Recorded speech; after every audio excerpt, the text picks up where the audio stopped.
All right, today at the shop, we are finally getting into this Xterra that I did a video on not too long ago. A buddy of mine's kid was driving it and just blew the bottom end out of it. He definitely wasn't beating it up or romping on it or racing it or anything at all. We finally got the engine in. This engine was picked up from eBay, but it was one of those engine depot kind of places that goes through the engine. It wasn't just a complete junker place. This engine is a 90,000 mile 2007 engine, so this should suit us well. I didn't realize whenever it was ordered that it was going to come so stripped. Most of my experience is picking up these like secondhand from other people.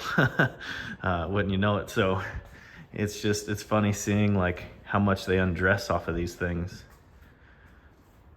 And there's little heat tabs on them, I guess, for the warranty. See that? They're peppered all over this block, or all over, you know, heads, block, everything. Yeah, there. I think it's silly that they do cut some, like, all the harnesses were cut. So, like, both of these sensors and that one back there, there's a little pigtail that rests right here for both of those. And I just think it's strange that they cut it, but they also recommend that you do the front main seal, the rear main seal, valve cover gaskets, oil pan gasket, spark plugs. I think that about covers it. Because the exhaust has been removed, I'm gonna do new MLS gaskets and new nuts. Those, I think, as the installer, as the tech that's doing the work, it's not that the MLS gasket really matters, that's more for the customer, but the nuts being new definitely make a huge difference when you install. It definitely looks like it was gone through. They advertised that they take like the covers off and inspect everything, re-gasket and torque everything down proper. So I think as far as an engine goes, for paying a premium price, other than the engine falling sometime during transit and broke this cover, but I guess that's why the guy that owns the Xterra wanted to do it, just because he wanted the warranty just in case anything happened. But it's a good looking engine for being kind of close to 20 years old. All right, I have my driver's side bubble built. It's just an easy way for me to remember and think about the things that I need to do to separate the engine from the vehicle. I've got all my harness off.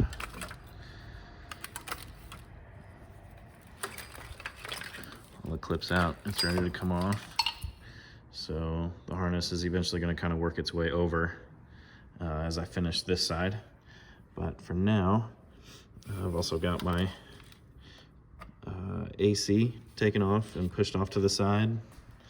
The wheel well's out, so it gives me more access to get the exhaust off. Got the heat shield off. Fuel is separated as well. Here and here, brake booster is separated here. Here. There's a coolant hose that travels right through here up on the firewall there. That's separated and moved over. So now that this section's built, it's just easier to get to these engine mounts as well. So once I created this little wall area, those are 17s on either side of that mount there.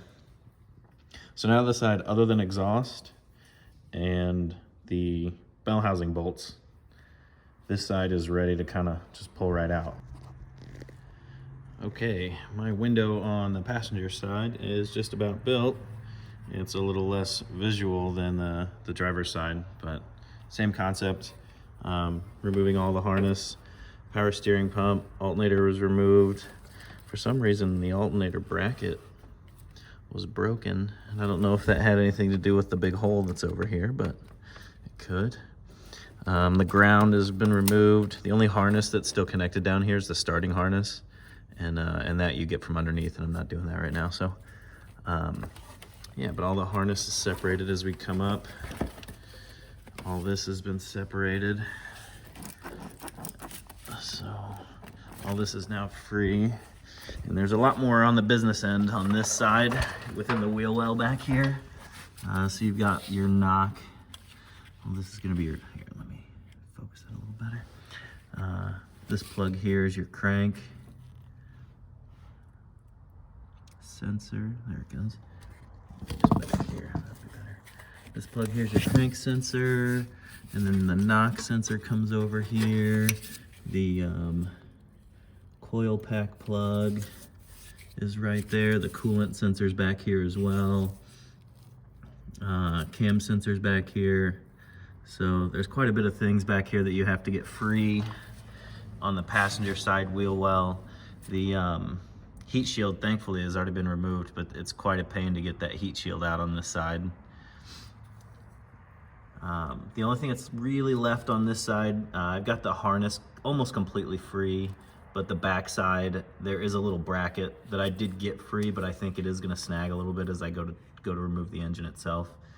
But as far as the harness goes, I have the harness completely removed now on this, on the engine itself.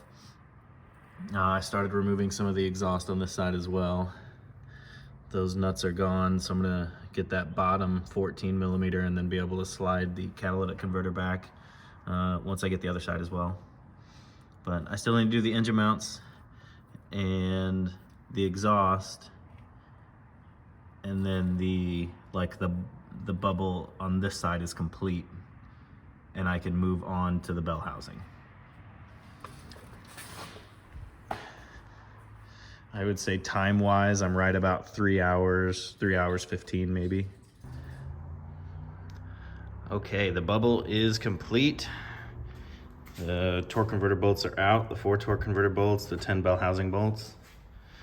I think it'd be easiest if we looked at the one that's out, so that way we can kind of just go over how I got them out. The top 2 right here, I got through the top of the engine bay.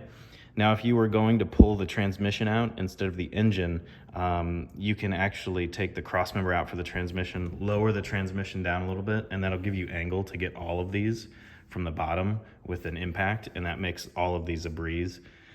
With how I was doing it today, going through the top, because I'm pulling the engine out, I wasn't able to take advantage of that. But it's still not too bad. But you get those two from the top, or at least I did. The top side one right here that you see, and then this one right here that you see, I got in through the fender wells on each side. And then as we go down, now I'm actually under the vehicle for these 2 over here, these 2 over here, and then the bottom 2. From there, from the bottom, I use the impact, and that makes short work of them. It really helps to have this thing. But yeah, so my bubble is complete around the engine. There is nothing left, so it's just time for me to pull. There's a bunch of different ways that you can pull this thing out. With me leaving the core support in, being 4-wheel drive, it is going to be kind of tricky. I might dent the pan a little bit, but shouldn't be too big of a deal. But I've seen guys go through the center here, and that does help keep like a nice straight line amount of like weight, so that way it lifts up evenly. What I've done here is just gone over this back exhaust manifold, just looped it around, and then I'm on the air intake mount over here. I guess this is probably a little bit like less sound, but it's in a great location. It doesn't put any stress on your intake, so it lets you pull through there. But I'm gonna go ahead and get this pulled out, and we'll take a look at the damage. Well, that is about as destroyed as you can be. That is chunky.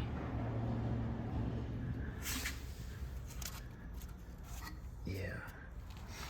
One of the rod caps legitimately just fell off into the ground. Look, you can see right there. Yeah, that's it. It's out.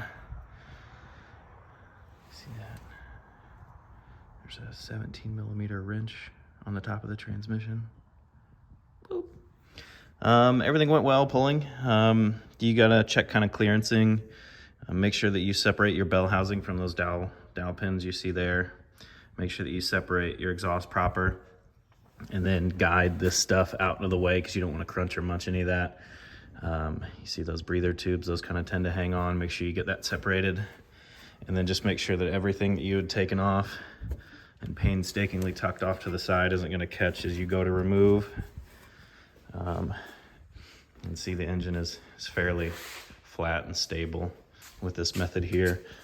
Now it does put some pressure on this valve cover here, and I have broken a valve cover before.